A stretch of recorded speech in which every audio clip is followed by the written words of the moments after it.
नमस्कार साथियों, स्वागत है सभी का एक बार फिर से। और आर्थिक समीक्षा जो राजस्थान की है उसके टॉपिक नंबर 4 पे हम डिस्कस कर रहे थे। आधा टॉपिक हमने पहले क्लियर कर लिया था। आज जो आधा टॉपिक बचा है औद्योगिक विकास, उसको हम कंप्लीट करेंगे ताकि अपने 4 टॉपिक क्लियर हो जाएंगे आर्थिक समीक्षा के। तो औद्योगिक विकास का ये सेकंड पार्ट आज हम जो है वो डिस्कस करेंगे। सबसे पहले हम बात कर रहे हैं रिको के बारे में। तो रिको जो है उसने वर्ष 2023-24 के अंदर 10 नए औद्योगिक क्षेत्र खोले, 10 नए इंडस्ट्री एरिया जो है वो रिको द्वारा डेवलप किए गए हैं। आपको क्या करना है कि इन 10 ही औद्योगिक जो इंडस्ट्री एरिया हैं इनके और उनके जिलों के नाम याद रखने हैं।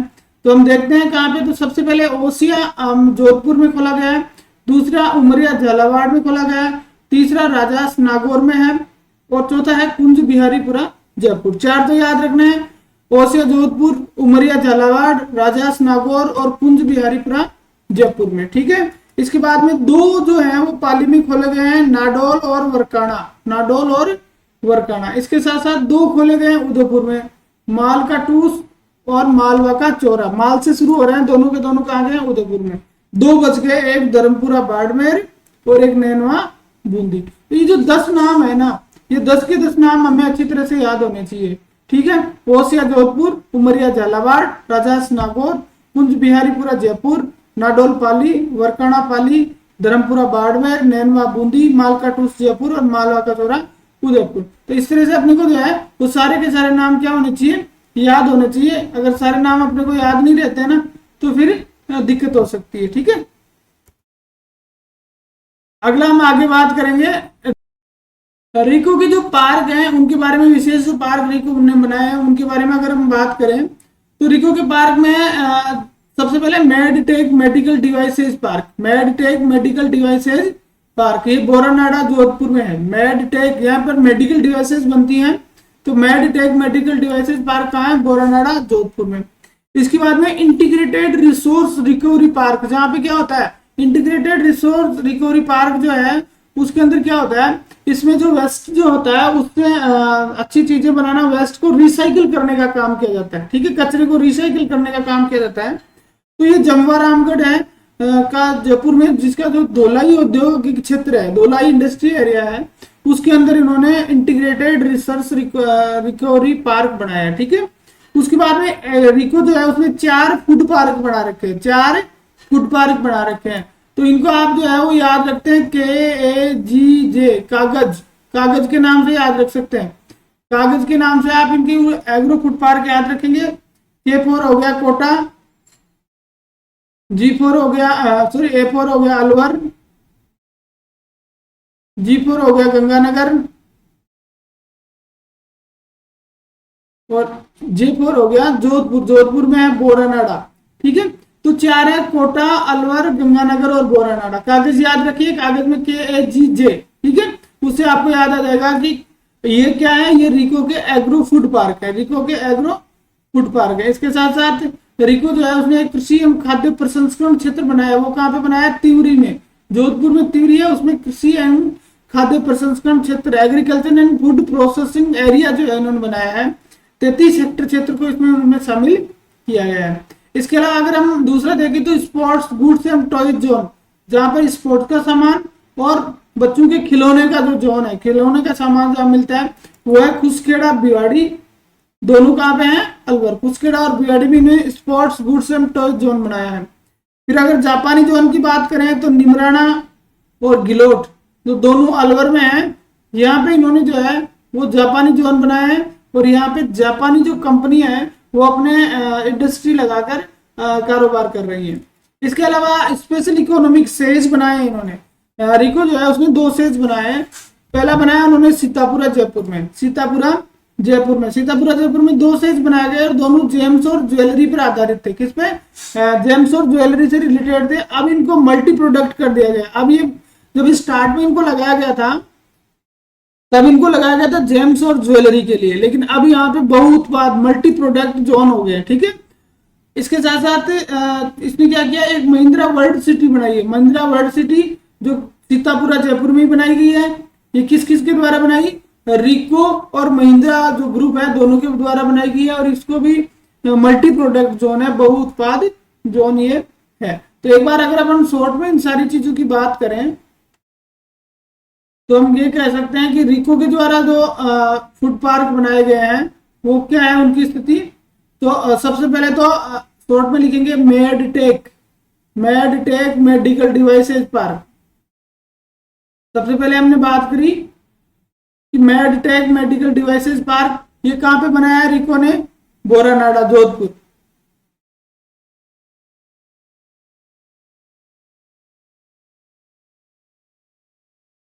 ठीक है। दूसरा था integrated research recovery park, integrated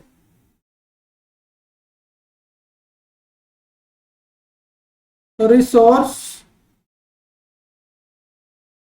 integrate resource recovery park, इसकी हमने बात करी। ये कहां पे बनाया है, जमुआ रामगढ़।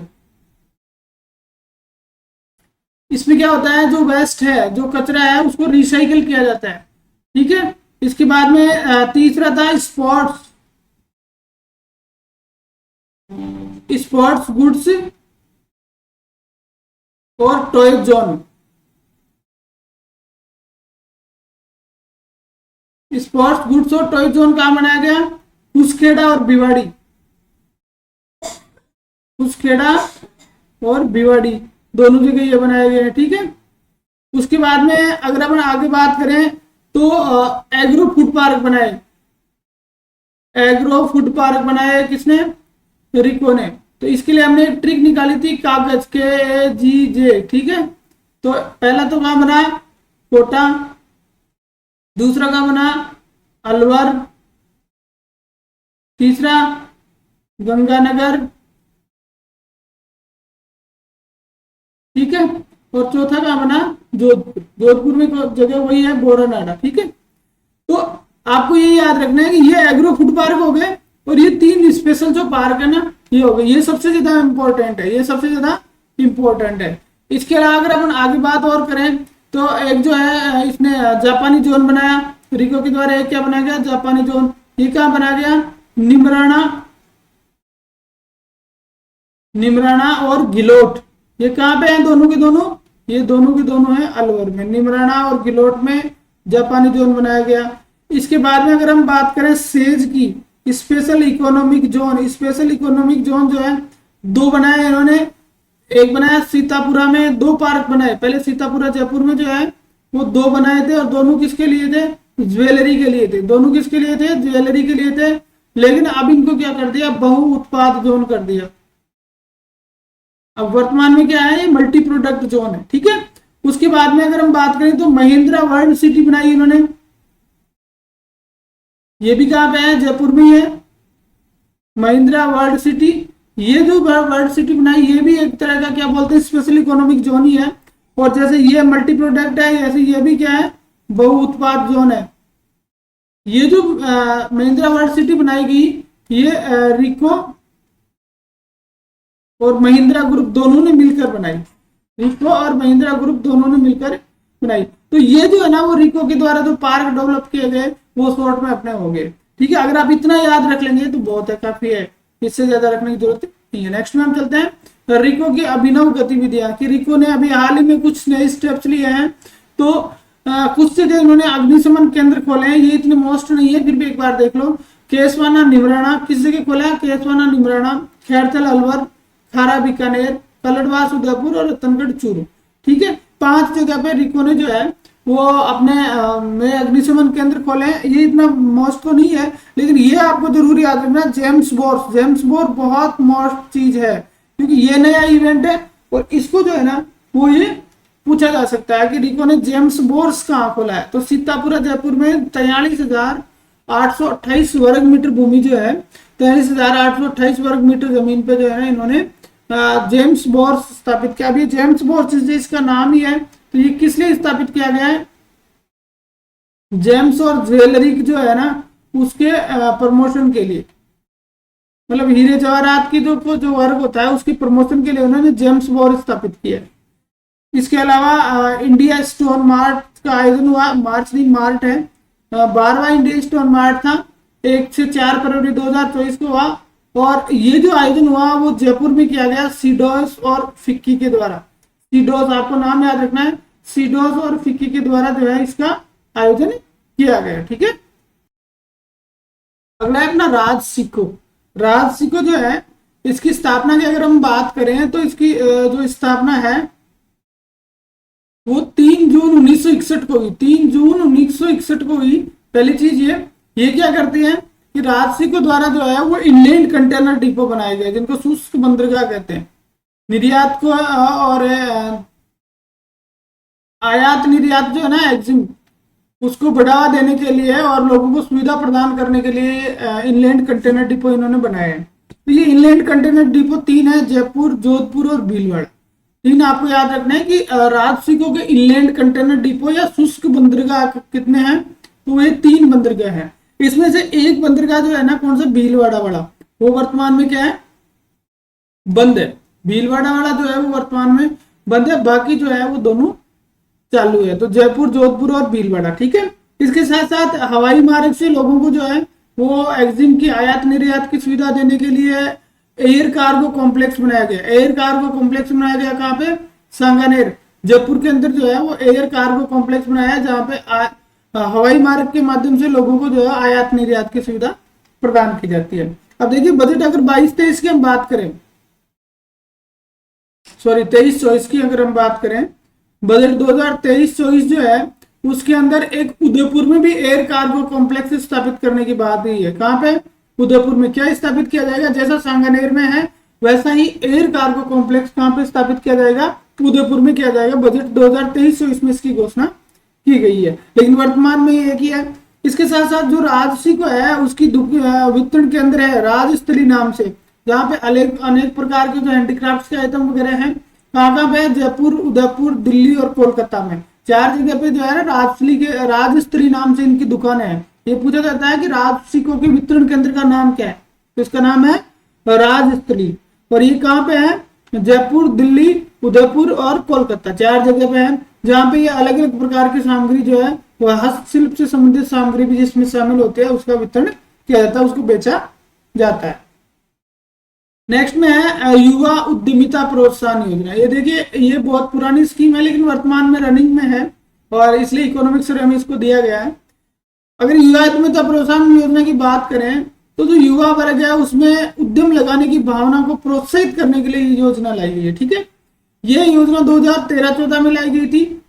इसमें क्या होता है कि कोई भी युवा जिसकी उम्र जो है वो 45 साल से क्या कम है, उम्र कितनी होनी चाहिए, ये क्राइटेरिया, उसकी आयु, युवा किसको मान रही है सरकार, जिसकी उम्र 45 साल से कम है उसको जो है ऋण उपलब्ध करवाया जाता है। उसको ऋण उपलब्ध करवाया जाता है किस चीज के लिए, उद्योग लगाने के लिए। उद्योग लगाने के लिए उसको ऋण उपलब्ध करवाया जाएगा। ठीक है, और इसको कितना ऋण दिया जाएगा, 1.5 करोड़ तक का ऋण, मतलब 0 से लेकर 1.5 करोड़ तक का ऋण वो ले सकता है और इस ऋण पर उसको 6% ब्याज अनुदान दिया जाएगा। मान लीजिए उसने 1.5 करोड़ तक का ऋण लिया, उसमें 10% ब्याज लग रहा है, कितना है, बैंक कितना ब्याज लग रहा है, 10%, तो 6% कौन भरेगा, सरकार भरेगी। और वो जो व्यक्ति जिसने लोन लिया है उसको कितना भरना पड़ेगा, 4%। तो इस तरह से 6% का क्या दिया जा रहा है, ब्याज अनुदान दिया जा रहा है। ठीक है, मूल रकम में कोई अनुदान नहीं है, 6% ब्याज अनुदान है।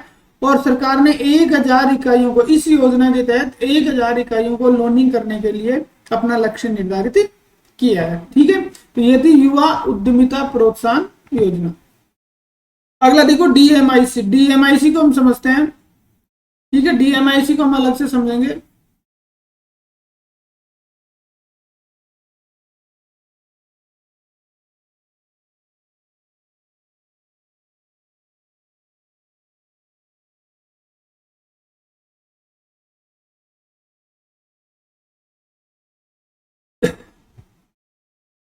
तो देखिए यहां से लेकर आप इसको यहां जोड़िए। ठीक है,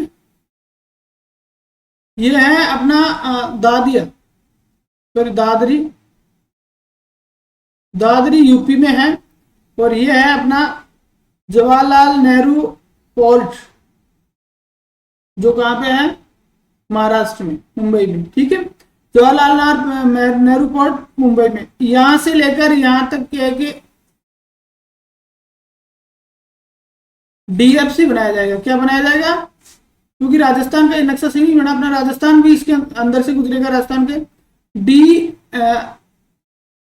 एम आई सी, ठीक है, दिल्ली मुंबई इंडस्ट्रियल कॉरिडोर की हम बात करें, ठीक है, तो डीएमआईसी बनाएगा दादरी से लेकर जवाहरलाल नेहरू पोर्ट तक।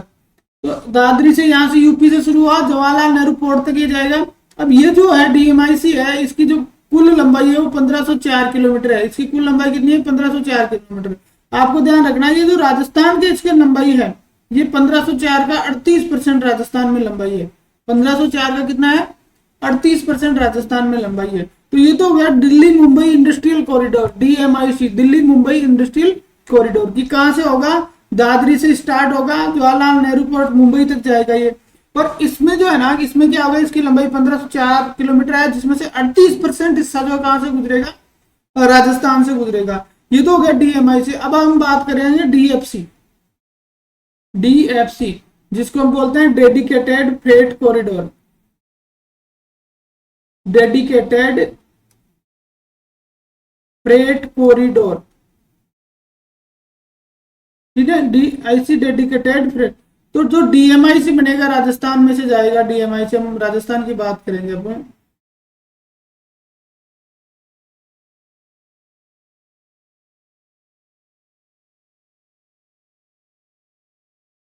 ठीक है, राजस्थान की हम बात करेंगे। तो जो डीएमआईसी राजस्थान में से, जैसे मान लीजिए ऐसे ये गुजर रहा है, ये जो डीएमआईसी गुजरेगा,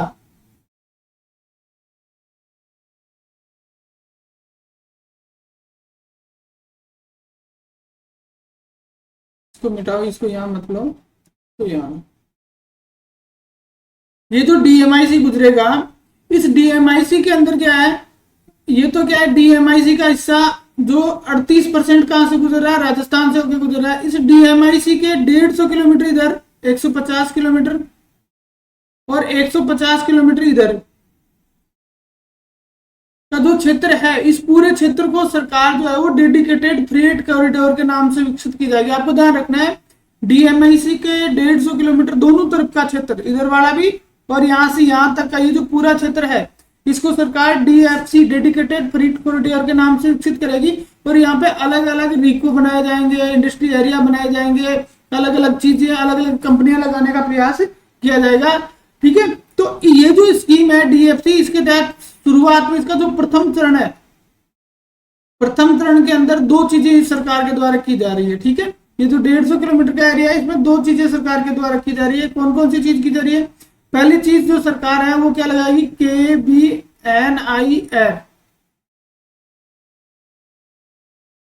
ठीक है, KBNIR। अब KBNIR का मतलब क्या है? खुसखेड़ा,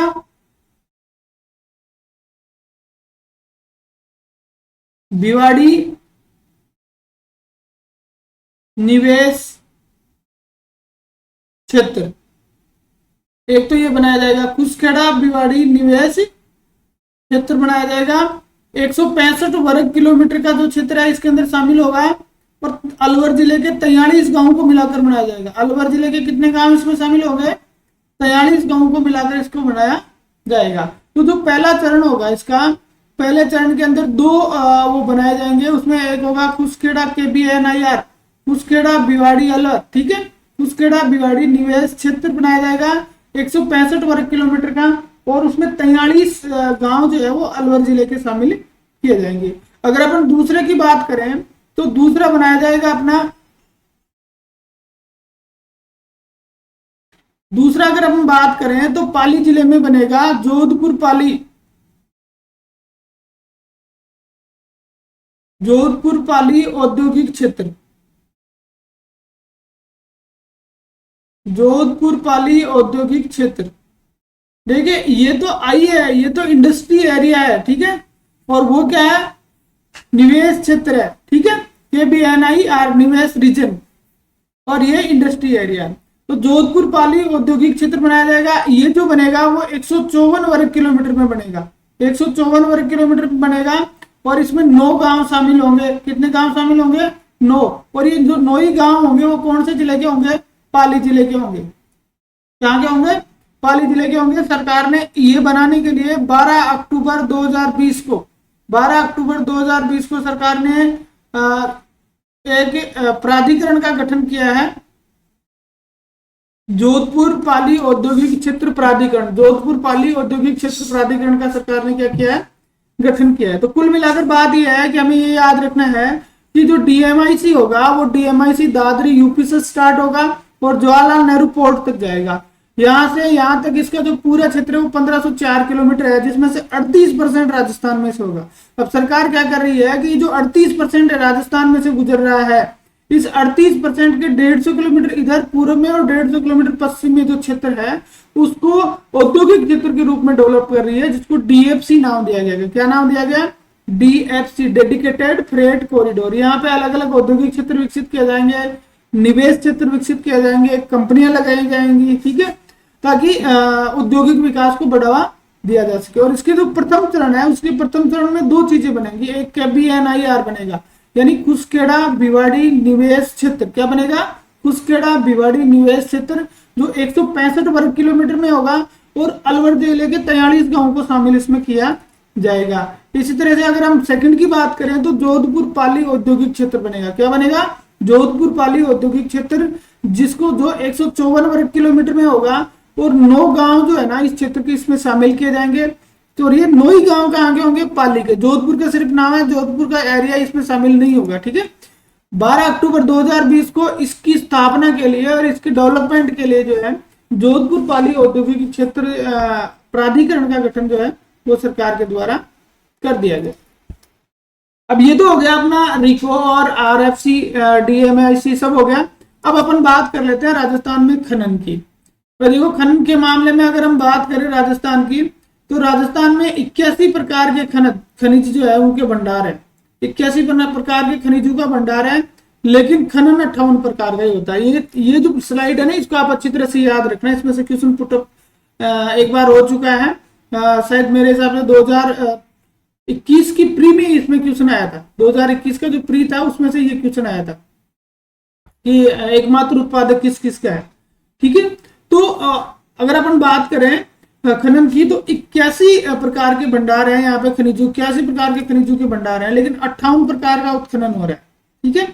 फिर अगर 3 चीजें आती है, एक आती है एकमात्र उत्पादक, एक संपूर्ण उत्पादक और एक प्रमुख उत्पादक, ठीक है।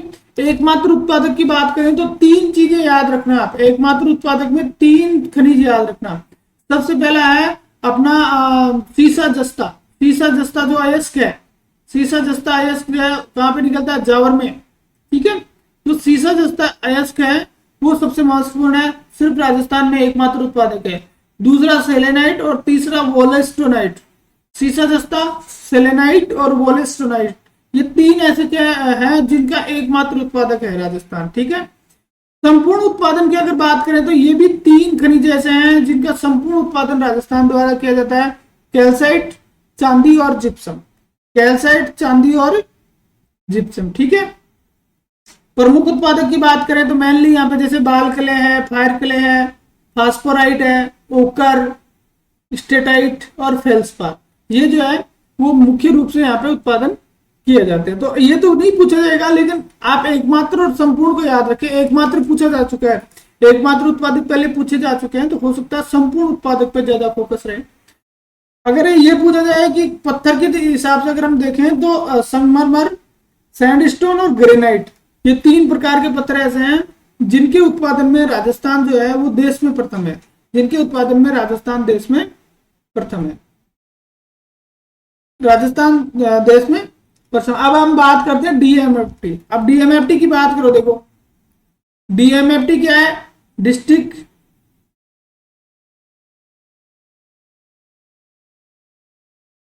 Mineral foundation trust.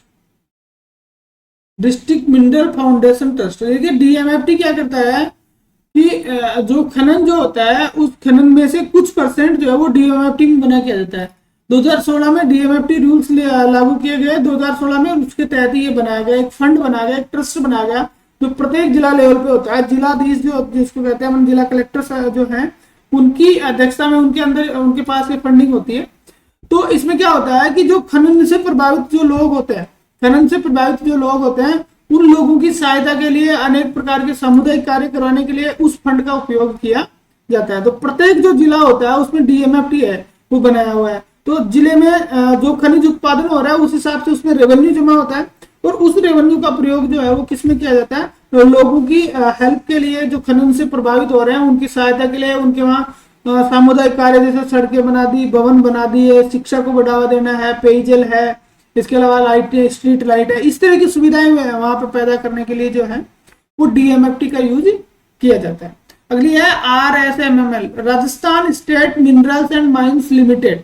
ठीक है, राजस्थान में खनन के लिए उत्तरदायी संस्था, किस चीज के लिए, खनन के लिए। भाई खनन का कैसे होगा, उसका वितरण कैसा होगा, खनन और विपणन कि खनन और उसके विपणन की पूरी जिम्मेदारी RSMML पे है। उसका मुख्यालय कहाँ पे है, उदयपुर में है, Rajasthan state minerals and mines limited. ठीक है, Rajasthan state minerals and mines limited जो है उदयपुर में है, और राजस्थान, संपूर्ण राजस्थान में खनन की जो जिम्मेदारी है वो RSMML पे है। अब देखिए इसकी जो औद्योगिक गतिविधियां हैं, उन औद्योगिक गतिविधियों को 4 भागों में बांटा गया,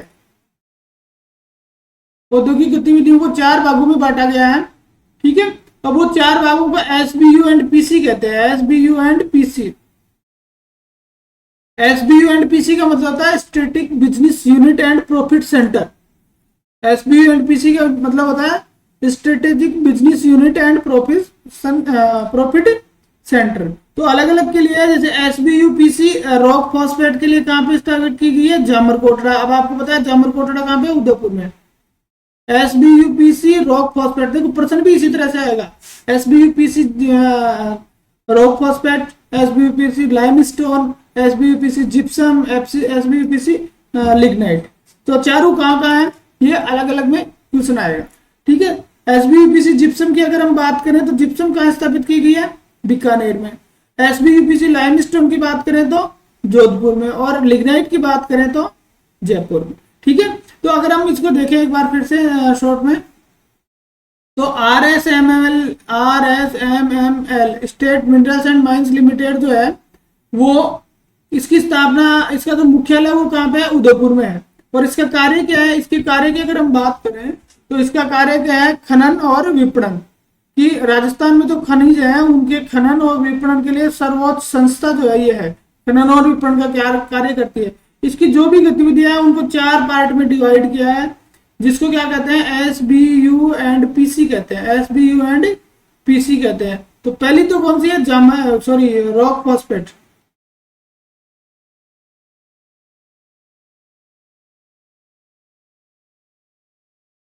ठीक है, दूसरी है लाइमस्टोन,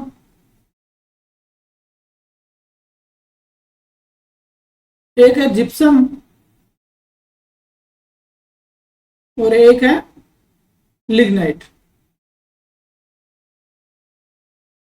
बस ये 4 याद रखना है। रॉक फॉस्फेट की कहाँ है, उदयपुर में, और उदयपुर में जगह का नाम क्या है, जामर कोटड़ा। आपको पता होगा राजस्थान में ये खनिज जो है वो जामर कोटड़ा में ही उत्पादित होता है, उदयपुर में। तो SBU PC कहाँ पे है, उदयपुर में, जामर कोटड़ा में। क्लियर हो गया। दूसरा है लाइमस्टोन की अगर हम बात करें तो लाइमस्टोन के लिए जोधपुर में है लाइमस्टोन की। तीसरा है जिप्सम की बात करें तो जिप्सम की सबसे बड़ी खान बीकानेर में है। तो SBU PC भी कहाँ पे बना दी गई, बीकानेर में। लेकिन लिग्नाइट जो है ना वो लिग्नाइट के लिए जयपुर में बनाई गई है, लिग्नाइट के लिए। जबकि लिग्नाइट निकलता कहाँ पे, बीकानेर, फलाना, कारी, बरसिंहसर वहां निकलता है। लेकिन इसकी कहाँ बनाई गई, तो ये याद रखना क्योंकि इसमें ज्यादा कंफ्यूज होने की संभावना है। लिग्नाइट के लिए SBU PC strategic business unit and profit centre जो है वो कहाँ पे बनाया गया है, जयपुर में बनाया गया। ठीक है, तो ये 4 RSMML की 4 गतिविधियां होगी, 4 पार्ट में उसको विभाजित कर दिया गया। नेक्स्ट में है तेल एवं प्राकृतिक गैस। अब देखो तेल और प्राकृतिक गैस में एक बड़ा ही रोचक तथ्य आपके सामने है कि भारत जो है वो उपभोग के मामले में तीसरे नंबर पे है। 1 नंबर पे USA है, 2 नंबर पे चाइना है, और तीसरे नंबर पे अपन है साहब, तीसरे नंबर पे कौन है, इंडिया है। 1 नंबर पर USA, 2 नंबर पे चाइना, और 3 नंबर पे इंडिया। उपभोग के मामले में, भाई यूज करने के मामले में विश्व में तीसरा स्थान अपना आता है। और सबसे बड़ी बात यह है कि जो विश्व है वर्ल्ड का 5.3%, 5.3% जो है ना वो अपन खपत करते हैं। विश्व का 5.3% कौन यूज करता है? भारत खपत करता है, भारत यूज करता है। अब भारत जो यूज करता है ना, उसके उपभोग की अगर हम बात करें तो उसका 12.6% तो उत्पादन कर लेता है, लेकिन 87.4% उसको क्या करना पड़ता है? आयात करना पड़ता है। ये बहुत बड़ी चीज है कि भारत विश्व का 5.3%, इस चीज को आप याद रखना, विश्व का 5.3% उत्पादन करता है, उपभोग करता है। उसका जो उसका उपभोग है उसका 12.6% भारत क्या करता है? उत्पादन कर लेता है, लेकिन 87.4% भारत को क्या करना पड़ता है? आयात करना पड़ता है। देखिए अगर अपन उसको अलग से देखते हैं, पर भारत के अगर रैंक देखें, उपभोग में रैंक देखें तो रैंक नंबर 3 है। पहला यूएसए, दूसरा चाइना, और तीसरे नंबर पे है कौन? इंडिया। किस चीज की बात कर रहे हैं? पेट्रोल उपभोग। अब ये उपभोग कितना करता है? तो विश्व का जो कुल है उसका 5.3% उपभोग जो है क्या कौन करता है? भारत करता है। अब भारत जितना उपभोग करता है ना, उसका 2 भागों में डिवाइड कर दो आप, उसका 12.6% तो क्या कर लेता है? उत्पादन कर लेता है। खुद भारत में उत्पादन हो जाता है 12.6%। ठीक है, अपन भारत की बात कर रहे हैं, राजस्थान अभी नहीं आया इस रोल में, है ना। और 87.4% जो है वो क्या करना पड़ता है? आयात करना पड़ता है। तो आप विचार करिए कि कितना पैसा सिर्फ इस क्रूड ऑयल पे जो है ना, पेट्रोल के लिए जो है भारत से बाहर जाता है। ठीक है, अब अगर हम राजस्थान की बात करें तो भारत में जो कुल उत्पादन है, भारत में कुल जो उत्पादन है,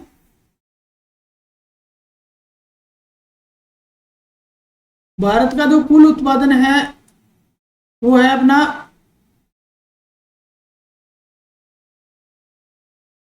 29.36 MMT। ठीक है, 29.36 भारत का कुल है 29.36 MMT, 29.36 मिलियन मीटर टन प्रति ईयर। ठीक है, ये भारत का है 29.36। अब राजस्थान की अगर हम बात करें तो राजस्थान का है 4.39 MMTPA। ठीक है, राजस्थान का कितना है? 4.39। और जो भारत का 29.36 MMTPA है, राजस्थान का 4.39 है। तो राजस्थान की हिस्सेदारी की अगर हम बात करें तो 14.95%, 14.95%, यानी राजस्थान जो है वो भारत के कुल खनिज तेल उत्पादन का कितना परसेंट उत्पादन करता है? 14.95, यानी लगभग 15% हो गया। लगभग 15% उत्पादन कौन करता है? राजस्थान करता है। और अगर समुद्र तटीय अपतटीय क्षेत्र को छोड़ दिया जाए तो राजस्थान देश में पहले नंबर पे है। ठीक है, क्योंकि सबसे ज्यादा मुंबई हाई करता है, जो अपतटीय क्षेत्र जिसको बोलते हैं। ठीक है, तो वो समुद्र के अंदर है। तो अगर स्थल के अनुसार बात की जाए तो सबसे ज्यादा जो है वो कौन करते हैं? अपने राजस्थान करता है 4.39 MMTPA, और जबकि भारत का कितना है? 29.36 MMTPA। भारत का जो कुल उत्पादन है उसका 14.95% उत्पादन कौन करता है? राजस्थान करता है। ठीक है, अब अगर अपन देखें तो वर्तमान समय में 79,000 से लेकर 81,000 बैरल, 79,000 से लेकर 81,000 बैरल जो है वो प्रतिदिन खनिज निकाला जा रहा है। प्रतिदिन जो है 79,000 से 81,000 बैरल जो है वो खनिज निकाला जा रहा है। कौन सा? खनिज तेल। ठीक है, अगर अपन उत्पादन की बात करें सबसे पहले तो 29 अगस्त 2009, 29 अगस्त 2009 को जो है सबसे पहले एक जो तेल का कुआं था मंगला, उसमें से सबसे पहले जो है वो तेल निकलना शुरू हुआ था। 29 अगस्त 2009 को राजस्थान में सबसे पहले तेल निकालना शुरू किया गया था, और उस कुएं का नाम क्या था? मंगला। वर्तमान में जो है वो 16 जगह पे जो है 16 कुएं जो खोदे गए हैं, जिनका नाम है जैसे भाग्यम, महेश्वरिया, इस तरह से, है ना। तो उनमें से जो है वो तेल का उत्खनन किया जा रहा है। अब राजस्थान में जो तेल उत्पादन होता है उसके 4 पेट्रोफेलिफेरस बेसिन है, ये मोस्ट चीज है। देखिए ये 2 नंबर में आपको मेंस में भी पूछा जा सकता है और RS प्री में भी, तो बहुत ही इंपॉर्टेंट है। तो आपको याद रखना है कि 15 जिले हैं, 4 पेट्रोपैलिस बेसिन कितने हैं? 4। और कितने जिलों में है? 15 जिलों में। और क्षेत्रफल की अगर बात करें तो 1.5 लाख वर्ग किलोमीटर में। अब ये 4 पेट्रोलिफेरिस बेसिन कौन कौन से हैं, उनमें कौन कौन से जिले आते हैं, ये हम बात करते हैं। तो सबसे पहला है बाड़मेर सांचौर, बाड़मेर सांचौर बेसिन। तो इसके अंदर 3 जिले आ गए, बाड़मेर, सांचौर और जालौर। तो पहला कौन सा हो गया?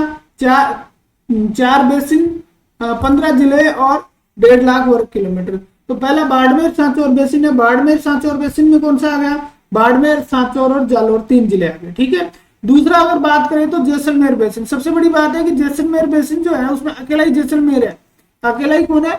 जैसलमेर, दूसरा कोई जिला शामिल नहीं है। तो 2 हो गए, एक हो गया बाड़मेर सांचौर और दूसरा हो गया जैसलमेर, ठीक है।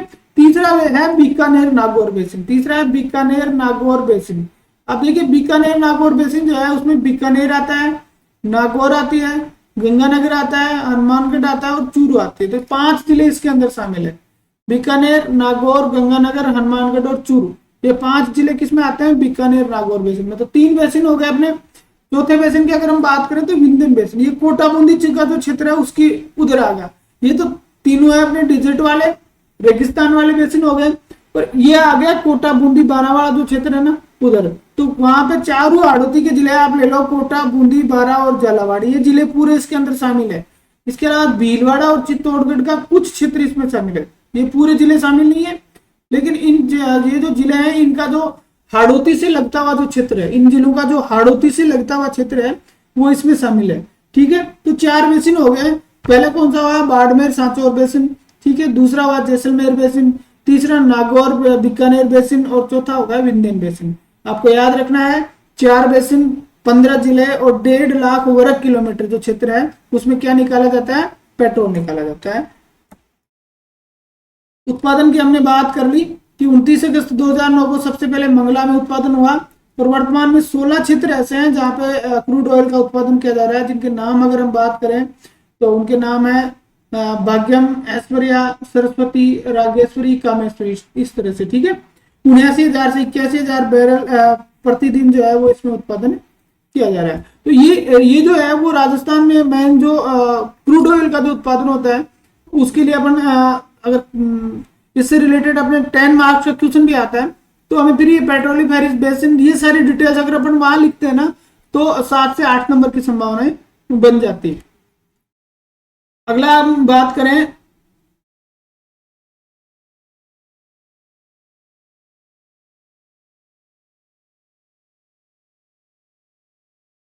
अब देखिए राजस्थान में जो पेट्रोल उत्पादन हो रहा है, क्रूड ऑयल का उत्पादन हो रहा है, तो उसके लिए रिफाइनरी भी सरकार ने बनाई है।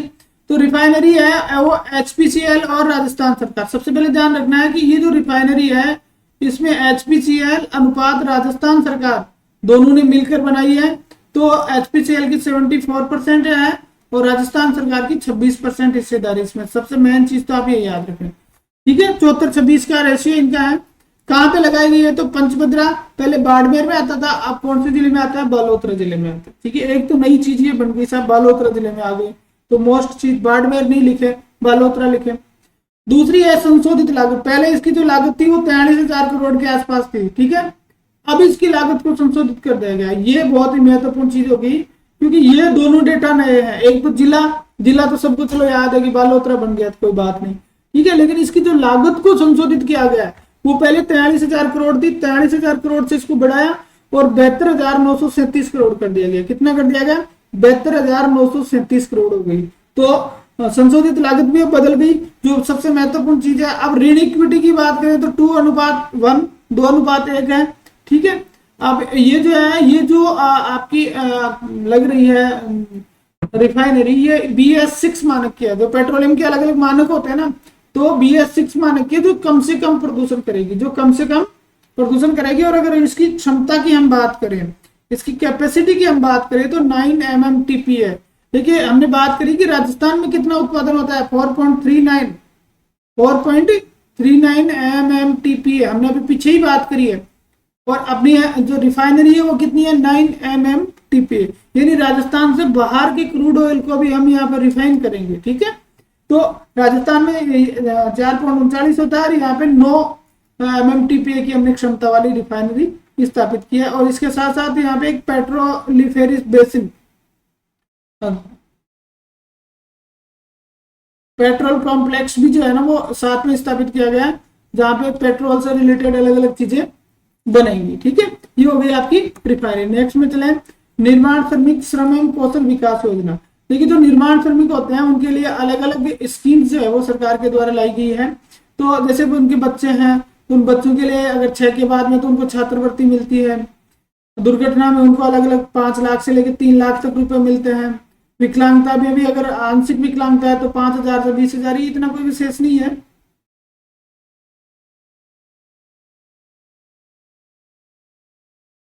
हाँ, ये इस चीज को आप देखिए कि निर्माण श्रमिक जो है वो निर्माण श्रमिक के जो बच्चे हैं उनके लिए ये है कि निर्माण श्रमिक कोई है और निर्माण श्रमिक के रूप से वो रजिस्टर्ड है, पंजीकृत है। सबसे पहले तो वो क्या होना चाहिए, निर्माण श्रमिक के रूप से पंजीकृत होना चाहिए। तो अगर वो पंजीकृत है तो उसे क्या मिलेगा, उसके बच्चे अगर प्रशासनिक सेवा की प्री परीक्षा पास करते हैं तो ये तुम्हारे लिए बहुत काम की चीज है। जो लोग RS प्री IAS प्री दे रहे हैं उनके लिए बहुत काम की चीज है।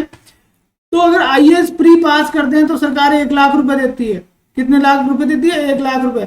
तो भाई अगर 50,000 रुपए देती है RS के लिए, तो अगर आपको लाख रुपए या 50,000 कमाने हैं तो सबसे पहला काम तो ये है कि आपको IAS ये प्री पास करनी पड़ेगी। प्री पास करते ही सरकार पैसे दे रही है, इससे बड़ी बात क्या हो सकती है। लेकिन देगी किसको, सबको नहीं, सिर्फ उन लोगों को देगी जो निर्माण श्रमिक के बच्चे हैं। अब निर्माण श्रमिक के क्या है, आदमी जो है वो मजदूरी करता है, उसने रजिस्ट्रेशन करवा लिया। लेकिन जब आप आवेदन करोगे तो वो जो वर्ष है उस वर्ष में 90 दिन का रोजगार उसने बिल्कुल पंजीकृत रूप से कहीं किया हो। जैसे नरेगा है, नरेगा के जो लेबर है वो इसमें शामिल होते हैं। तो अगर कोई आदमी 90 दिन का रोजगार जिस वर्ष में वो अप्लाई कर रहा है 90 दिन का रोजगार किया तो उसको निर्माण श्रमिक के रूप में पंजीकृत किया जा सकता है। और उसके बच्चे जब ये पास करते हैं तो उनको फिर जो है वो इसका लाभ मिल सकता है। लेकिन जिस वर्ष में आप अप्लाई कर रहे हो उस वर्ष में भी जो है वो निर्माण श्रमिक के रूप में 90 दिन का रोजगार प्राप्त किया हो। ऐसा नहीं कि 2023 में 90 दिन का किया था तो पंजीकृत करवा लिया, पर अब जो है वो आप अप्लाई कर रहे हो तो वहां पर वो वैलिड नहीं होता। यानी अब कर रहे हो तो इस वर्ष में 90 डेज का रोजगार उसने लिया है, बस ये चीज फाइनल करनी है। इसके साथ साथ देखो कि अगर निर्माण श्रमिक कोई विदेश जाता है तो उसको 5,000 रुपए की राशि दी जाती है। और सबसे मेन क्या है कि खेल के बारे में आप देखो कि अगर निर्माण श्रमिक का बच्चा या वो खुद किसी अंतरराष्ट्रीय प्रतिस्पर्धा में, इंटरनेशनल खेल स्पोर्ट्स कंपटीशन में अगर भाग लेता है तो भाग लेने पे मतलब उसमें शामिल होते ही उसको 2 लाख रुपए दे दिए जाएंगे। यदि उसने कांस्य पदक जीत लिया तो 5 लाख रुपए दिए जाएंगे। यदि उसने रजत पदक जीत लिया तो 8 लाख रुपए दिए जाएंगे। और यदि उसने स्वर्ण पदक जीत लिया तो बल्ले बल्ले हो जाएगी, 11 लाख रुपए दिए जाएंगे। ठीक है, तो ये निर्माण श्रमिक के लिए जो है वो स्पेशल स्कीम है। अगली है ई श्रम पोर्टल। अब सरकार ने क्या किया कि 26 अगस्त 2021 को, ये केंद्र सरकार की बात कर रहा हूं, ये राज्य सरकार का मामला नहीं है, ये केंद्र सरकार के द्वारा लॉन्च किया गया है कि जो असंगठित क्षेत्र के जो लोग हैं, जो अलग अलग जगह मजदूरी करके अपना पेट पालते हैं, ऐसे लोगों का एक डेटाबेस बनाने के लिए एक केंद्रीय डेटाबेस बनाएगी सरकार कि कौन कौन से लोग हैं। केंद्रीय डेटाबेस बनाएगी कि कौन कौन से लोग हैं जो सिर्फ असंगठित क्षेत्र में काम करते हैं, नरेगा पे जा रहे हैं, दिहाड़ी मजदूरी करते हैं, कमठे पे काम करते हैं। ठीक है, तो ऐसे लोगों का एक डेटा बनाने के लिए 26 अगस्त 2021 को एक पोर्टल लॉन्च कर दिया, ई श्रम पोर्टल। इस श्रम पोर्टल पे आपने आपको क्या करवाना है, रजिस्ट्रेशन करवाना है। उसकी उम्र कितनी होनी चाहिए, 16 से 59 वर्ष होनी चाहिए। 16 से 59 वर्ष उसकी उम्र होनी चाहिए। आय करदाता नहीं होना चाहिए। और EPF और NPS जो है जिसका जो कटता है उसका कोई सदस्य नहीं होना। अगर वो है तो फिर वो असंगठित क्षेत्र का है ही नहीं ना। इस केंद्रीय डेटाबेस का बनाएगी सरकार। इसका उपयोग कहाँ करेगी कि इससे श्रमिकों के संबंधित कोई भी योजना जो है वो बनाने में सरकार को क्या होगी, सहूलियत होगी। भाई इतने निर्माण श्रमिक है, ये जो है वो श्रमिक जो है वो असंगठित क्षेत्र के हैं, इनके लिए इतने करोड़ रुपए की इतनी ये योजना लाई जा सकती है। तो वहां फिर योजना प्लानिंग में सरकार को जो है वो मदद होगी। इसके लिए सरकार ने ई श्रम पोर्टल लॉन्च किया 26 अगस्त 2021 को। अगली है मुख्यमंत्री युवा संबल योजना। मुख्यमंत्री युवा संबल योजना जो है लगभग जो बच्चे पढ़ रहे हैं सब जानते हैं। वो इसलिए जानते हैं क्योंकि यही एक ऐसी स्कीम है जो बच्चों को पैसे दे रही है। तो 1 फरवरी 2019 को इस योजना की शुरुआत कर दी। 1 जनवरी 2022 को इसका नाम जो है वो मुख्यमंत्री युवा संबल योजना 2021 कर दिया और उसमें कुछ नए दिशा निर्देश जोड़े, नए दिशा निर्देश जोड़ दिए। अब नए दिशा निर्देश जोड़ दिए, शुरू में तो बच्चों को भी काफी तकलीफ हुई, कैसे होगा क्या होगा। तो नए दिशा निर्देश ये है कि जो इसमें अप्लाई करेगा उसको 3 महीने तक का तो दिया जाएगा कौशल प्रशिक्षण, उसको ट्रेनिंग दी जाएगी, स्किल अप ट्रेनिंग, जैसे कंप्यूटर की है या और कोई भी जो वो चाहता है। और उसके साथ साथ उसको 4 महीने तक 4 घंटे तक जो है वो क्या करनी पड़ेगी, इंटर्नशिप करनी पड़ेगी। जैसे मान लो स्कूल में लगा दिया, पंचायत में लगा दिया, किसी भी सरकारी कार्यालय में उसको लगा दिया जाएगा, वो जाएगा वहां पे और 4 घंटा जो है वो वहां पे काम करके आएगा, इंटर्नशिप करके आएगा, ताकि वो उस चीज को सीखे और अपने जो ट्रेनिंग के अंदर जो कौशल प्रशिक्षण 3 माह का लिया, उस कौशल प्रशिक्षण के अंदर उसने जो सीखा उसको वहां इंप्लीमेंट करना सीखे। ठीक है, तो ये 2 चीजें हैं। अब इसमें अगर कोई पुरुष है तो उसको 4,000 रुपए प्रति महीने मिलते हैं और महिला और ट्रांसजेंडर है उनको 4500 रुपए प्रति महीना मिलते हैं। और ये जो राशि है वो कितने समय तक मिलती है, 2 वर्ष तक, ये नहीं कि अनलिमिटेड, 2 वर्ष तक। ठीक है, मारवाड़ी में गए तो बच्चों की वृद्धावस्था पेंशन इसको कह सकते हैं। ठीक है, बच्चों की वृद्धावस्था पेंशन, पुरुष 4,000 और महिलाएं और ट्रांसजेंडर है उनको 4500 रुपए। अब अपनी लास्ट आती है राजस्थान कौशल एवं आजीविका विकास निगम। देखिए RSLDC है वो क्या करती है, RSLDC जो राजस्थान के जो भी युवा हैं उनमें कौशल विकास के लिए कार्य कर रही है। कौशल विकास का काम जो है वो RSLDC द्वारा किया जा रहा है। तो 17 अगस्त 2010 को सबसे पहले RSLDC की स्थापना हुई और किस नाम से, RMOL राजस्थान, तब इसका नाम क्या था, RSLDC नहीं था, राजस्थान मिशन ऑन